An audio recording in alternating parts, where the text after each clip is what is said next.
Wanted Radio, en toute indépendance.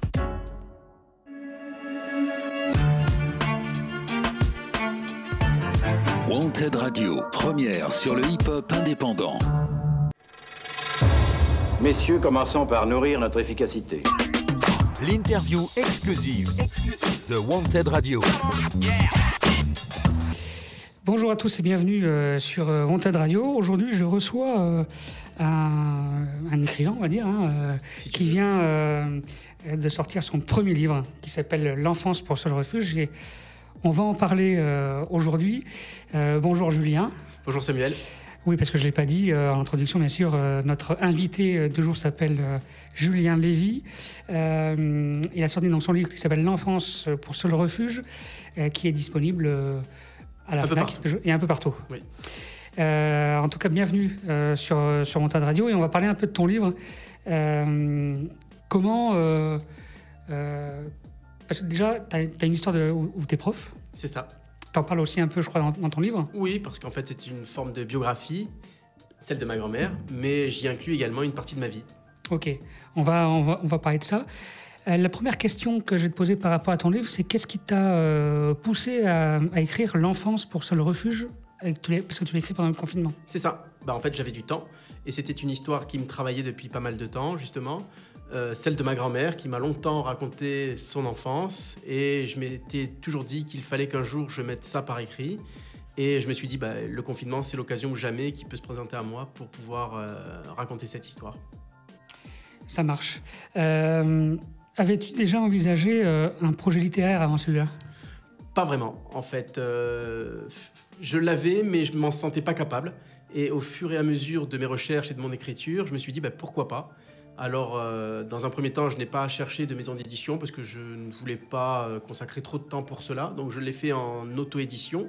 D'accord. Et puis, la chance a voulu que je tombe sur une éditrice pour qui ce projet a plu. Et elle et moi, on s'est mis d'accord pour pouvoir le publier. Ok, ça marche. Alors, ton livre, ça parle de quoi exactement ? Justement, de l'enfance de ma grand-mère qui a été ballottée durant les années de la Seconde Guerre mondiale, lorsqu'elle est montée sur Longwy, parce que c'est une enfant de réfugiés italiens, donc les aciéries de Longwy, puis ensuite le début de la guerre. Et suite à ça, elle a été évacuée jusque dans le sud-ouest, comme des milliers d'enfants. Et c'est cette histoire-là que je raconte. C'est une enfance un peu comme toute celle de sa génération. Mais comme c'est celle de ma grand-mère, j'ai voulu la raconter. Donc c'est une histoire vraie, quoi. Absolument. T'as retracé sa vie. Exactement. Enfin, son enfance. Son enfance. Parce que je m'arrête à la fin de la Seconde Guerre mondiale et je la laisse grandir toute seule, sans lui raconter son histoire. Mais même cette histoire-là, comme elle avance dans l'âge et ses souvenirs se perdent un petit peu, donc j'ai voulu mettre un petit peu d'ordre dans ses souvenirs. Et comme je suis historien, je me suis servi justement de cette compétence-là pour aller rechercher un petit peu plus de choses sur son existence. Ça marche. Comment as-tu recueilli le témoignage de ta grand-mère, du coup ? Est-ce que c'est un processus qui est long ? C'est long, oui et non, en fait. Ce qui est long, c'est la recherche qui va avec, mais son interview, je le connaissais plus ou moins. Et puis ensuite, quand j'avais des trous dans ma narration, j'allais la voir pour lui demander qu'est-ce qu'il s'était passé durant cette période-là. Elle essayait tant bien que mal de se souvenir pour pouvoir m'apporter le fruit de certains oublis. Ok, ça marche. Donc elle s'appelle Louise, c'est ça ? Elle s'appelle Louise. Est-ce que... comment elle a accueilli le fait que tu t'intéresses à elle et son histoire et de sa jeunesse ? Justement, je pense qu'arrivé à un certain âge, on a envie de parler et j'ai l'impression que plus grand monde n'est là pour écouter cette génération qui va partir. Et moi, depuis toujours, je me suis passionné par ce qu'elle me racontait. J'avais toujours envie d'en savoir un petit peu plus. Et elle a longtemps dit que si j'étais prof d'histoire, c'était un petit peu de sa faute. D'accord. D'ailleurs, il y a un article dans le Sud-Ouest qui est paru il y a peut-être une dizaine d'années où le titre c'est « Mamie, si je suis prof, c'est de ta faute ». Ok, voilà. D'accord. Comment s'est articulée cette écriture entre son histoire avec l'occupation, avec la guerre par exemple, l'immigration italienne, l'exode, etc. Comment t'as pu articuler ça dans l'histoire ? Tout simplement, j'ai suivi le fil de son histoire, de son évolution. Elle-même, elle ne savait pas trop vers où elle allait, mais elle y allait. Parce que c'était une situation, une période complexe. Et les enfants, comme elle, ont dû se laisser aller pour aller justement dans des endroits pour être mis à l'abri, notamment dans les Landes. Elle a passé une année à Agetmo parce que c'était en zone libre.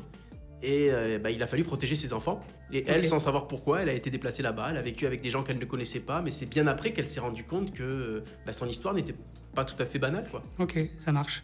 Alors, comment tu as abordé l'écriture de ce livre? Est-ce que tu l'as abordé en tant que prof d'histoire, historien, on va dire, ou petit-fils? Eh bien, écoute, dans un premier temps, je me suis un petit peu arrêté sur ma formation d'historien, c'est-à-dire la recherche de la vérité, uniquement la vérité, pas de narration. Et c'est ma compagne, justement, quand elle l'a lu, qui m'a dit « Mais là, j'ai vraiment l'impression que c'était un bouquin d'histoire que tu étais en train d'écrire. » Et elle m'a dit « Essaie d'y mettre un petit peu plus d'émotion. » Et comme c'est ma grand-mère, de l'émotion, j'en ai. Et c'est à partir de ce moment-là que je me suis laissé un petit peu aller. Alors, tout est objectif, hein, puisque je me suis basé sur la vérité, uniquement ça. Mais par contre, j'y ai mis un petit peu de mes sentiments à moi. D'accord, ok. Le titre donc de ce livre qui s'appelle « L'enfance pour seul refuge », c'est quand même un titre fort. Comment tu as choisi de l'appeler comme ça? Longtemps, elle s'est dite, et puis on a dit de ces enfants-là qu'ils étaient des réfugiés de l'Est jusqu'à Bordeaux. Elle ne connaissait rien à Bordeaux, hein.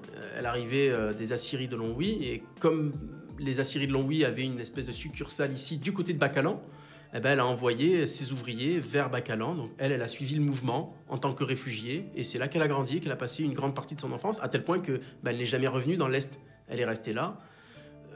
Et puis, d'accord. Voilà. Ok. Ce livre a aussi un peu une autre vocation, puisque les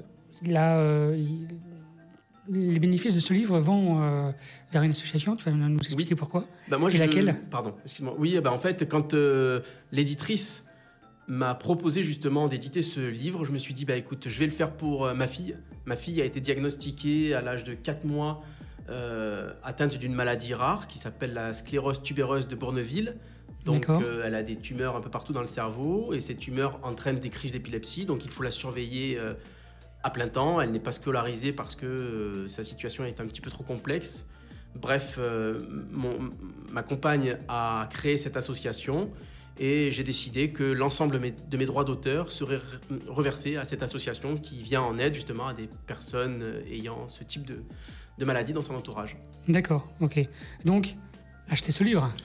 Oui, écoute, à la fois pour l'histoire, à la fois pour l'histoire et pour l'association. Pour écrire, je vais revenir à l'écriture de ce livre. Est-ce que tu as utilisé des archives, des documents officiels, ou uniquement du récit oral de ta grand-mère? Non, un peu de tout, en fait. Et je n'ai rien inventé. C'est-à-dire que ma grand-mère a parlé, je l'ai écoutée, j'ai raconté ce qu'elle m'a raconté, mais j'ai également cherché à vérifier si tout ce qu'elle me disait était matériellement vérifiable.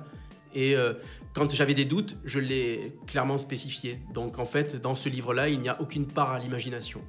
D'accord. Okay. À la supposition peut-être, mais pas à l'imagination. Ok, ça marche. Dernière question. Comment a accueilli la famille ce livre-là? Avec grande fierté. Ma grand-mère, elle est très très fière elle se trimballe toujours avec ce livre sous la main. Elle est dans une maison pour personnes âgées, et elle le fait savoir à qui veut l'entendre que son histoire a été écrite, et notamment par son petit-fils. On a un rapport vraiment fusionnel, elle et moi. D'accord, ok. Est-ce qu'on peut te retrouver sur les réseaux sociaux, par exemple? J'essaye. Alors, je ne suis pas un grand spécialiste d'Instagram, notamment. J'essaye de faire ce que je peux. Mais oui, on peut me retrouver sur Instagram. Alors, sachant qu'à la publication de cette interview, je vais mettre le lien d'achat de ce livre, ce qui va pouvoir permettre à nos auditeurs de justement aller l'acheter sur les plateformes, quoi. Avec grand plaisir. Dans les magasins. Si vous êtes du côté de Bordeaux, je peux même me déplacer pour le dédicacer s'il le faut. Ok. Alors, comme je disais au début de l'interview, ce livre, c'est ton premier. Oui. Et tu ne l'es pas qu'écrivain dans la vie, puisque tu es prof d'histoire géo. Exactement. Rare les fois où tu as exercé en France. Oui, puisque moi je suis parti il y a 15 ans pour les États-Unis. J'y ai exercé pendant 5 ans. Puis ensuite, je suis arrivé en Espagne et je m'y suis senti bien. Donc depuis, j'y suis resté. Ok. Écoute, la prochaine fois, je viendrai boire des mojitos chez toi. C'est quand tu veux. Merci d'avoir accepté mon invitation, en tout cas, pour parler de ton livre. Merci. merci. Enfin voilà, chers auditeurs, à très bientôt. Nous on se revoit à la rentrée en septembre pour la nouvelle saison qui sera bientôt annoncée sur le site internet de wantedradio.fr et sur les réseaux sociaux. Et on se retrouve aussi pour la grande soirée des 10 ans de la radio, le 6 septembre, à partir des 18h. Un gros programme est annoncé avec des DJ qui vont mixer à la fois du hip-hop et de la house, et en même temps une grosse émission qui va durer 3 heures avec des anciens animateurs, des nouveaux. Voilà, on va passer et plein d'invités. Donc on va passer une bonne soirée. On se retrouve d'ici là. Passez un bon été. À très bientôt. Wanted Radio, en toute indépendance.